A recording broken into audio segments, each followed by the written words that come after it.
The UAP Herald. Case File 032. The Northeastern Orbs. I want to start with what this is not. It is not a digital recreation. It is not a narrated incident report. It is not a radar track or a pilot's radio call. It is not, in any real sense, even a video with sound. What you are about to see is 49 seconds of near-total silence, shot vertically on a smartphone, pointed at a darkening sky through the branches of backyard trees. There is no case number burned into the frame, no timestamp, no agency seal, no voice on the audio track, just a measured digital hush. 91 decibels below full scale, the sound of a microphone recording almost nothing at all. And yet this silent, unadorned clip is an authentic, officially released United States government UAP record. The Pentagon published it on the 12th of June 2026 as part of the third batch of declassified files under the program it calls PERS-U. It sits right now in the public domain on the Defense Visual Information Distribution Service, DVIDS, catalogued as FBI UAP PR0004, Northeastern Orb Sighting 2025. So here is the honest frame, right up front. The file itself is a raw artifact. On its own, it establishes almost nothing, no altitude, no speed, no positive identification. But it is not alone. The official caption that ships with it carries a detailed, multi-witness narrative the video cannot tell you by itself. That narrative is the spine of this episode, and I will flag every single step where the video ends and the witness account begins, because the scenes are the story. This is the UAP Herald. Case File 032. The Northeastern Orbs. Let us sit with the timing first, because the government is specific about it. The incident date, per the official release, is the 1st of July 2025. The local time, approximately 9 o'clock at night. The place, a sparsely populated area in the northeastern United States, and here is the detail that matters. Within 25 miles of 3 other documented sightings that same night. Cases the record titles: Triangle Orbs, Red Orb Rotation, and Orbs Over the Pond. This is not a one-off. It is one cell in a small cluster of reports from the same region on the same evening. But the 49 seconds we have is the only direct, real-time capture from this particular backyard. And it begins the way so many of these things do, with a person looking up. The first 9 seconds are the clearest of the whole clip. The camera is held relatively steady, aimed upward at a steep angle. In the lower right foreground, you can just make out the rear flank of a dark-colored car, its door hanging open, a light-colored decal on the panel. But at 720 by 1280, a phone held in portrait, no plate, no logo, nothing identifying resolves. It is simply a car, door ajar, as if someone had just stepped out in a hurry. Above a low masonry wall, beyond that car, a tree line cuts a jagged black horizon against a sky not yet fully dark. And above the trees, 2 small, steady, orange-red points of light. They are not blinking, they are not darting, they hold a roughly constant vertical separation, the upper light and the lower light keeping their positions as if linked by an invisible rod. And I have to be honest about the limit here. The video alone cannot tell you whether these are 2 distinct objects or one object and its reflection, a lens artifact, an afterimage. The file does not resolve that question. It simply records 2 warm-colored glows hanging in the dusk. At around 9 seconds, the operator does what any of us would do. They pinch the screen. The phone's digital zoom kicks in, and the image immediately falls apart. The grain thickens, the autofocus hunts, the frame jitters with every micro-tremor of the hand. And in that magnified moment, the 2 lights briefly resolve into something else, a single, vertically elongated glow, a brighter reddish-pink cap on top, a softer, deeper orange body below. I want to be careful with that shape, because it is suggestive. It is consistent with a small paper or fabric object carrying an internal heat source, a sky lantern for instance. The document does not identify it, I am not identifying it. I am telling you what the silhouette suggests and what the file does not rule out. The operator holds that zoomed frame for several seconds, the 2 points now merged, pulsing gently. Whether from the atmosphere, the compression, or the object itself, the video cannot say. Now, if all we had were these 49 silent seconds, we would be left with a deeply ambiguous artifact. 2 lights, no sound, a shape that could be a lantern, a car door open in a driveway, the end. But the FBI did not release this video in a vacuum. The official DVIDS entry, the same entry that assigns the case code PR004, includes a detailed witness narrative drawn from the Bureau's own interview of the people standing in that backyard. And I am going to read it to you now, flagging clearly that none of this is audible or visible in the video itself. The audio is silent. The witnesses are never on camera. Their words reach us only through the FBI's summary. That is the seam. According to the official caption, the primary eyewitness was arriving home from work just after 9, early July, the sky still holding light. As they pulled into the driveway, that car with the open door, they saw an intense bright light hovering above the backyard tree line, approximately 25 feet above the ground, about 90 feet away. They called for their spouse. The spouse came outside. And it is the spouse's description the FBI chose to quote directly. A brilliant red sphere. About 1 meter in diameter. And at its center, the spouse described something else. A white, intensely bright core about the size of a basketball, which the spouse called a plasma sun. Plasma sun.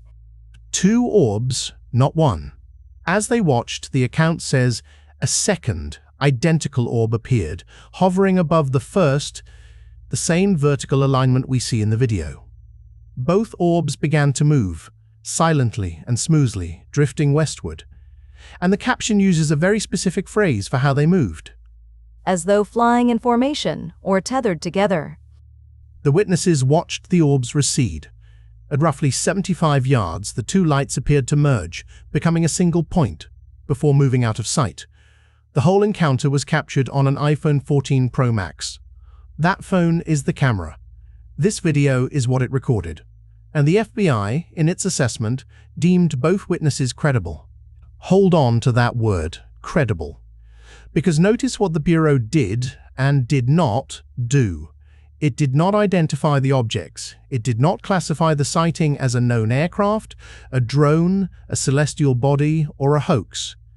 It simply noted that the people who reported it were believed to be telling the truth as they experienced it. That is the entire limit of the official finding. Sincerity is not the same thing as accuracy, and the FBI was careful to claim only the first. So, how did this reach us? Not through a leak.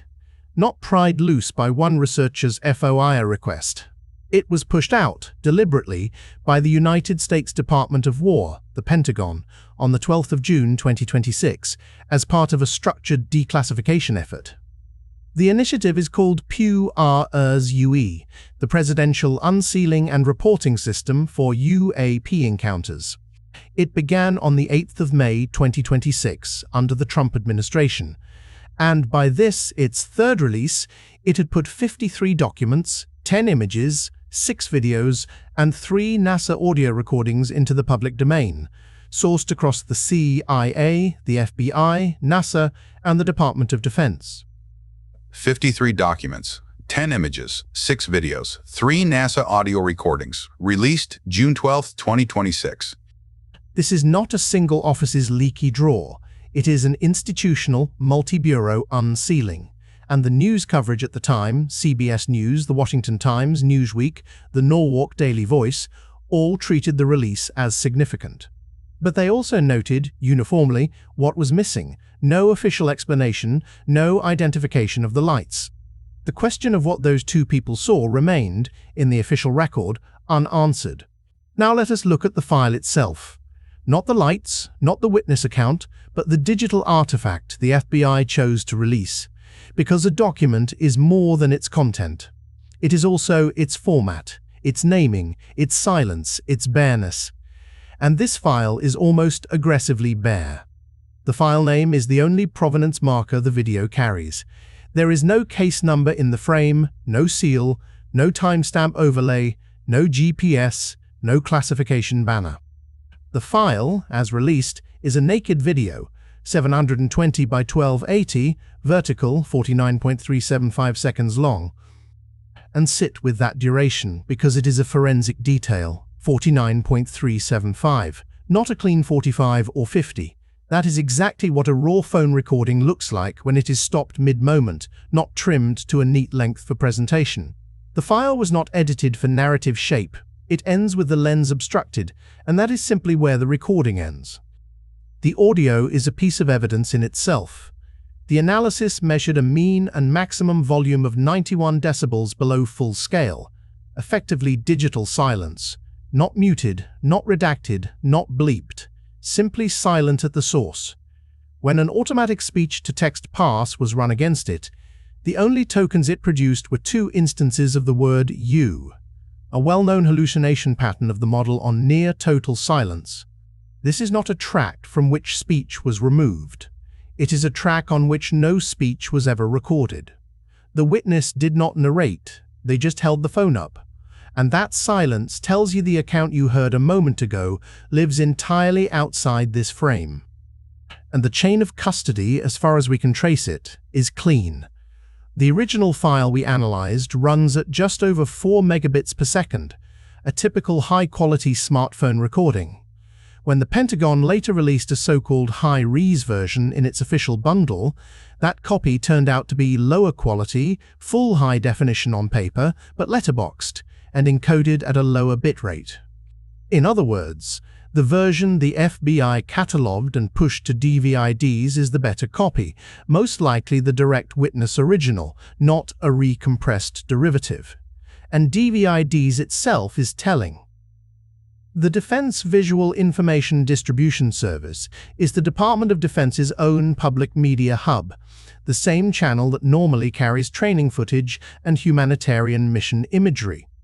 A raw civilian phone video, catalogued under a case code and pushed through that official pipeline, is not a leak. It is a deliberate, documented release, and the file's own bones confirm it. So let us walk the tape, moment by moment, because the video has its own story to tell. A story of human attention, of a person trying to keep something strange in the shot. The clip opens at 00. The 2 lights are already there. The camera is already aimed. This is not the start of the encounter, it is the start of the recording. The witness had already seen something, already called their spouse, already decided to pull out the phone. We are joining the event in progress. For the first 9 seconds, the frame is steady. The lights hang, one above the other, the upper slightly brighter, the lower a deeper orange. At 9 seconds, the digital zoom begins, and the image degrades into that single elongated glow. This is the peak of the video's ambiguity. Is it one object through a distorting lens? 2 objects optically merged by the zoom? The file does not say. At 24 seconds, the operator loses the shot entirely. The camera pans away, and the frame fills with a chaotic close-up of out-of-focus foliage, leaves, branches, a trunk. Only a single faint red point flickers at the very top edge. The operator is searching, re-aiming, hunting for the gap in the canopy. At 33 seconds, they find it. The sky reappears through a gap in the branches, and both lights are back. But smaller now, dimmer, their position relative to the tree line shifted. Consistent with the objects having moved farther, or higher, or both, exactly as the witness narrative describes. And in that same moment, at the bottom left edge of frame, a human fingertip briefly enters the shot. The operator's own hand. It is the only direct, physical trace of the person behind the camera. And then, at 42 seconds, the frame degrades one last time, not into trees, but into a monochrome reddish blur. The analysis describes as a hand, pocket lining, or object directly against the lens. The recording ends there. The lights do not resolve. They do not depart dramatically. The sensor is simply smothered, and it is over. This is not a Hollywood ending. It is a real person, in a real backyard, fumbling with a phone in the dark. To understand this file, you have to understand the world it came from, the real institutions and the real hardware. Start with the Bureau. The FBI has drifted in and out of the UFO question since the summer of 1947, but for decades its role was peripheral. Take the Citizens Report, forward it, move on. That changed in the 2020s. As the UAP issue moved from the fringe to the center of national security discourse, the Bureau became a formal partner in the government's reporting architecture, coordinating with the Pentagon's All-Domain Anomaly Resolution Office. And the fact that this case carries an FBI code, not a military one, suggests something specific. The witness contacted the Bureau directly. A civilian report, taken by a civilian law enforcement agency, then fed into the larger declassification pipeline. Now the technology, because it explains half of what you saw. The witness used an iPhone 14 Pro Max, Apple's 2022 flagship, a 48-megapixel main sensor, a 3x optical telephoto, and a computational night mode built to pull detail out of near darkness. The zoom we watched degrade. The moment the two lights merged into one, is the phone pushing past its optical limit, cropping into the sensor and amplifying noise. That degradation is not a flaw in the recording. It is a signature of the device. The operator was using the phone exactly as a non-expert would: pinch to zoom, hold steady, hope the software resolves what the eye cannot. Even the silence fits the hardware. A microphone covered by a case or a finger, and the phone's noise suppression does the rest. None of that is mysterious. It is the quiet fingerprint of consumer hardware doing exactly what it does. Then there is the cluster, and it is the most important context in the whole case. Remember, this sighting did not happen alone. The official caption places it within 25 miles of 3 other documented sightings the same night. Triangle orbs, red orb rotation, and orbs over the pond. 4 reports, 1 night, 1 tight radius, all using the same word, orb. And a cluster cuts both ways. This is exactly where an honest investigation has to slow down. On one edge, independent corroboration is precisely what a serious UAP researcher looks for. Separate witnesses, at separate vantage points, describing similar objects behaving in similar ways. That is not nothing. On the other edge, a cluster can be social contagion. One person sees something, word spreads, and others go outside already primed to read an ordinary light as extraordinary. Or, simplest of all, a single physical cause. One launch of several objects. Generating 4 independent reports from 4 directions. The DVIDS release does not give us enough detail on the other 3 cases to decide between those readings. It tells us only that they exist, that they happened the same night in the same area. And the geography sharpens it slightly.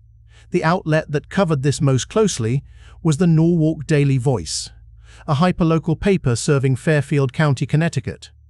The wooded exurbs of the New York tri-state area, a region with a long, dense history of skywatching from the Hudson Valley wave of the 1980s onward.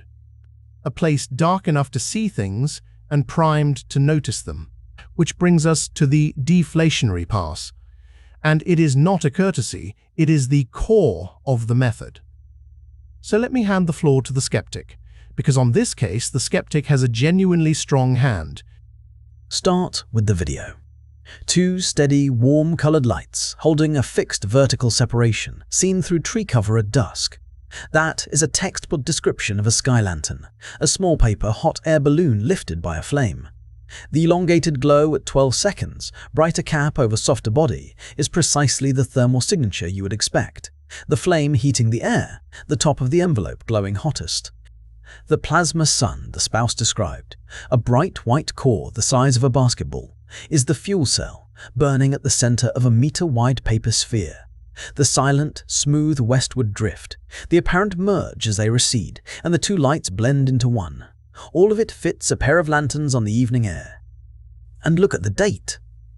The 1st of July, the eve of the American Independence Day period, when sky lanterns, illegal in many states for fire risk, still get launched around backyard gatherings. A sparsely populated area, 9 at night, early July. The conditions are exactly right for someone to release a pair of lanterns and a neighbor to see them and not recognize what they were.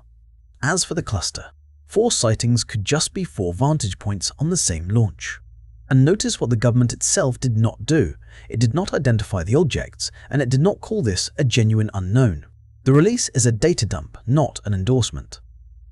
That is a serious case, and it deserves its full weight. But fairness cuts both ways. Every version of the lantern hypothesis still has to account for the whole account at once. The described 1-meter sphere, the basketball-sized white core, a second identical orb appearing above the first, the specific 25 feet up, 90 feet away ranging the witness gave. Lanterns drift. They are not usually described as hovering 25 feet off the ground at close range. The evidence is consistent with a sky lantern. It is not conclusive for one. And the honest investigator has to hold both of those sentences in the same hand. There is one more layer here, and it is the historical moment, because the date, July 1st, 2025, sits at the end of a decade that rewired America's relationship with this question. Rewind the clock. The 2017 New York Times story that exposed the Pentagon's secret AATIP program. The 2021 intelligence report that acknowledged 143 unexplained military encounters. The 2022 founding of the All-Domain Anomaly Resolution Office. The 2023 whistleblower testimony before Congress.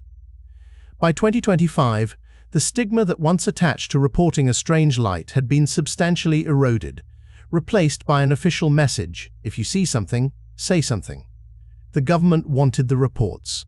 It had built a bureaucracy to receive them. So when a person pulled into their driveway that July evening and saw a bright light above the tree line, they were not acting in a vacuum. Pulling out an iPhone and hitting record was not just a reflex, it was a culturally conditioned response. This was what you did now. You documented, you submitted, you became part of the official record.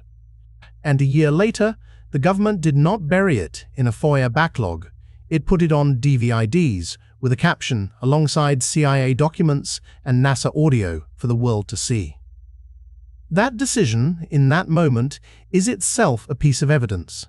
It tells you the institutional posture toward a civilian sighting had shifted from dismissal to documentation. And there is a strange, quiet feature of this file worth naming directly. Not what it hides, but what it does not. Most declassified records in this program are heavy with black redaction bars. This one has none. No blacked out region, no blurred zone, no withheld frame. The analysis is explicit. The entire image is visible in every sampled frame, and the audio is silent at its source, not censored. So the government released this one essentially whole. And that absence is its own kind of statement. There is nothing to redact because the file contains no coordinates, no call sign, no telemetry, no names. It is a bare witness video. Its authenticity rests entirely on 2 things: its presence in an official.gov repository and the institutional weight of the caption attached to it. Strip the caption away and you have 2 lights in the dark. The caption is what makes it a case, and the caption is a single source. There is one honest housekeeping note too, because we flag our own uncertainties. The sibling files in this same batch, PR005 and PR0006, are labeled Digital Recreation Narrative Statement. They are not raw phone videos, they are 2026 FBI-produced computer renderings built to visualize other agents' accounts. Our file, PR004, is the only unvarnished original in the set, the thing the witness actually held up to the sky. The Bureau chose to release the raw capture alongside the polished reconstructions. That tells you how they view this one, not a recreation, the primary source. There is one more provenance detail worth putting on the record, because it shows how carefully these files can be traced.